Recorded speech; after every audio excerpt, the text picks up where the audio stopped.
दोस्तों, लोकसभा चुनाव के दौरान प्रधानमंत्री नरेंद्र मोदी ने कई भाषण दिए थे और ऐसे ऐसे भाषण दिए थे कि बीजेपी के लिए वो बैकफायर कर गए। कभी मंगलसूत्र छीनने का जिक्र, कभी भैंस चोरी करने का जिक्र, कभी कह देते थे कि टोटी चोरी हो जाएगी, कभी कहते थे कि आपके बैंक अकाउंट में जो पैसा पड़ा है वो कांग्रेस छीन कर ले जाएगी। अब एक बार फिर से वैसा ही बयान, वैसी ही भाषा और वैसी ही जुबान का इस्तेमाल किया जा रहा है, वो भी प्रधानमंत्री नरेंद्र मोदी द्वारा। ऐसे में लोग कहने लगे हैं कि अपनी कम से कम पुरानी गलतियों से सीखिए हुजूर। कहीं ऐसा ना हो कि लोकसभा चुनाव में आपने 400 प्लस का नारा ऐसे ही बयानों के जरिए बुना था, लेकिन सिमट कर रह गए 240 पर। कहीं ऐसा ना हो महाराष्ट्र और झारखंड में बीजेपी का डब्बा गोल हो जाए, क्योंकि इस बार उन्होंने मंगलसूत्र, भैंस, टोटी या पैसों का जिक्र नहीं किया। उन्होंने साफ साफ लफ्जों में आगे आकर कह दिया कि ये लोग आपकी बेटी छीनने का काम कर रहे हैं।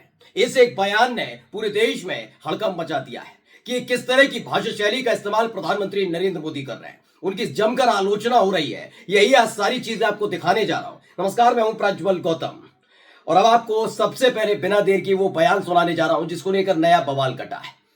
वैसे तो कहा जाता है कि प्रधानमंत्री नरेंद्र मोदी बहुत अनुभवी हैं, उनको अपनी पुरानी गलतियों से सीखने का बड़ा पुराना अनुभव है, लेकिन अपनी गलतियों को अपना हथियार बनाकर इस्तेमाल करने की जो आदत है वो जाती कहां है। तो वही किया जो लोकसभा चुनाव में कर चुके हैं। पहले बयान सुन लीजिए।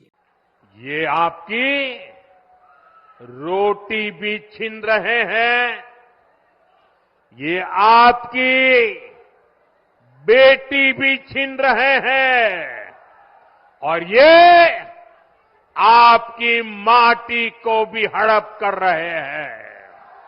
तो हमारे देश के माननीय तेजस्वी ओजस्वी प्रधानमंत्री नरेंद्र मोदी साहब के मुताबिक ये आपकी रोटी और आपकी बेटी छीनने का काम कर रहे हैं। कम से कम जब ये बयान दे रहे थे तो जो आंकड़े गृह मंत्रालय की तरफ से जारी किए जाते हैं, उन मंत्रालयों की तरफ से दिए गए आंकड़े पर जरा नजर घुमा लेते प्रधानमंत्री साहब, क्योंकि उत्तर प्रदेश में सबसे ज्यादा बेटियों के साथ हैवानियत होती है। हाँ, वो बात अलग है समाजवादी पार्टी के नेता के साथ उसका नाम जोड़ दिया जाए और उसके बाद राजनीति की जाए, जिसका खामियाजा भी आपकी पार्टी को उठाना पड़ा है। इनको कोई फर्क नहीं पड़ता, लेकिन क्या कह रहा है, बेटी छीनने का काम किया जा रहा है। एक प्रधानमंत्री के मुखमंडल से इस तरह की भाषा शैली आपको ठीक लगती है क्या? ये बात मैं क्यों कह रहा हूं, अभी आपको और बयान इनके सुनाने जा रहा हूं, जिन बयानों ने पहले ही लोकसभा चुनावों में बीजेपी का बीड़ा कर आया था। विनोद कापड़ी है, वो क्या लिखते हैं, देश का दुर्भाग्य चीख चीख कर भारत की आत्मा के चीथड़े चीथड़े कर रहा है। बिल्कुल, चेहरे के हावभाव देखिए, प्रधानमंत्री नरेंद्र मोदी के चेहरे के हावभाव देखिए। दरअसल क्या हुआ कि अभी हाल ही में जम्मू कश्मीर में और हरियाणा में चुनाव हुए।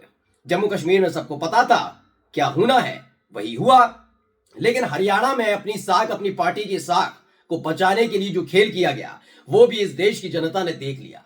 हरियाणा में जो लोग वोट डालने जाते हैं वही बड़े हैरान हो गए कि आखिरकार कैसे हो गया कि पूर्ण बहुमत की सरकार बीजेपी की हरियाणा में बन गई।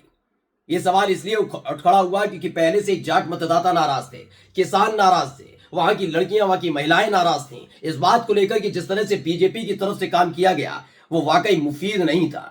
सबने पहले ही ठान लिया था कि भारतीय जनता पार्टी का डब्बा गोल करना है, लेकिन जब नतीजे आए तो साफ साफ नजर आया कि खेल बड़ा किया गया। वो बात अलग है, उसके बाद कई सबूत दिए गए, लेकिन चुनाव आयोग कहां सुनता है? चुनाव आयोग तो बीजेपी की सुनता है। इसीलिए तो पहले 1 अक्टूबर को हरियाणा में होने वाले चुनाव को बदलने की मांग जब बीजेपी की तरफ से की गई तो उसे 5 अक्टूबर कर दिया। उसके बाद अब देखिए उत्तर प्रदेश के अंदर जो 9 सीटों पर विधानसभा के उपचुनाव होने जा रहे हैं उसकी तारीख बदलने के लिए कहा गया बीजेपी की तरफ से कि 13 नवंबर नहीं 20 नवंबर। चुनाव आयोग ने कहा जी हुजूर, आपकी बात मानते हैं, तारीख बदल दी गई। ये सारे काम हो रहे हैं। अब इन सब के बीच कैसे चुनाव आयोग हरियाणा में हुए खेल पर विपक्ष की बात सुन लेता, तो नहीं सुनी गई बात।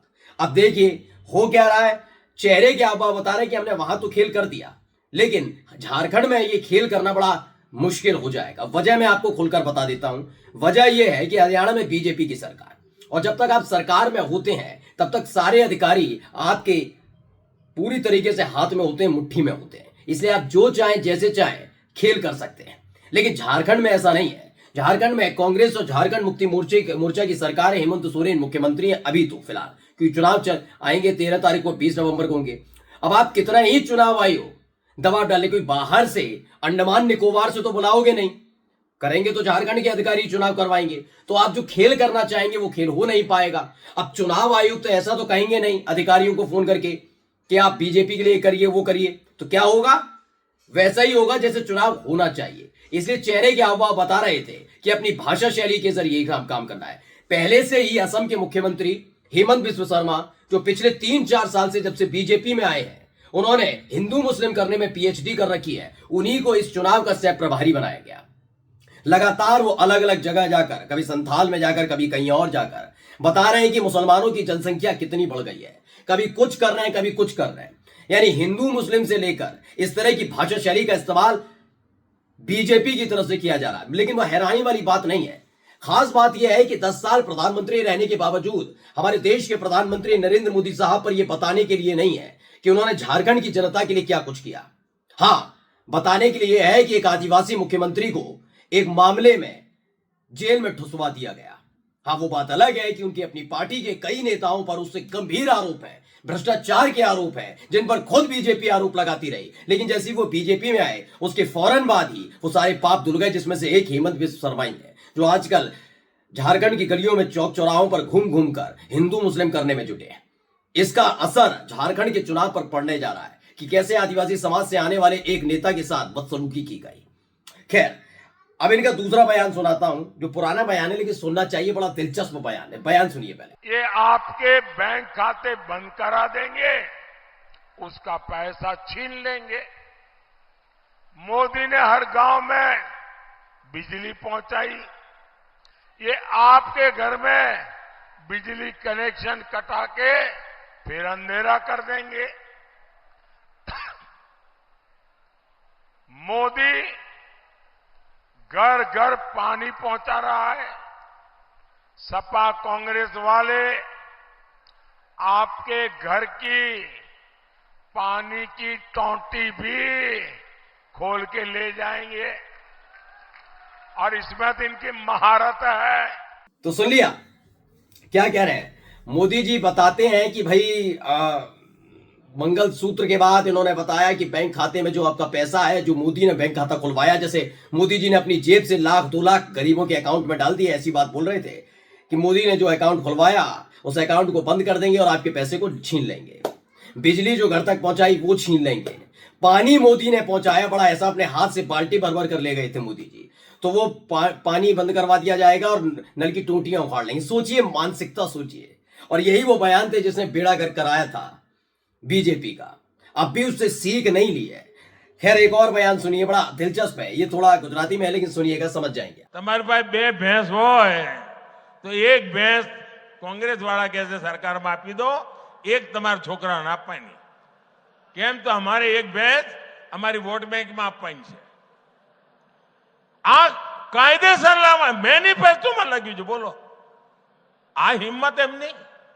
હવે આ દેશના નાગરિકને આપણે સમજાવવું જોઈએ કે ના સમજાવવું જોઈએ? ભાઈ, અમે તો તમારી તાકાત વધારવાનું કામ કરી રહ્યા છે. એ તમે ભેગી કરેલી તાકાતને લૂંટવાનું કામ કરવાનું વિચારી રહ્યા છો ભાઈઓ. बात का ये था, जब ये चुनाव चल रहे थे लोकसभा के, उस समय का ये था। गुजराती में बोल रहे थे और बता रहे थे कांग्रेस आएगी तो आपकी 2 भैंस में से एक भैंस चुरा कर ले जाएगी, उठा कर ले जाएगी।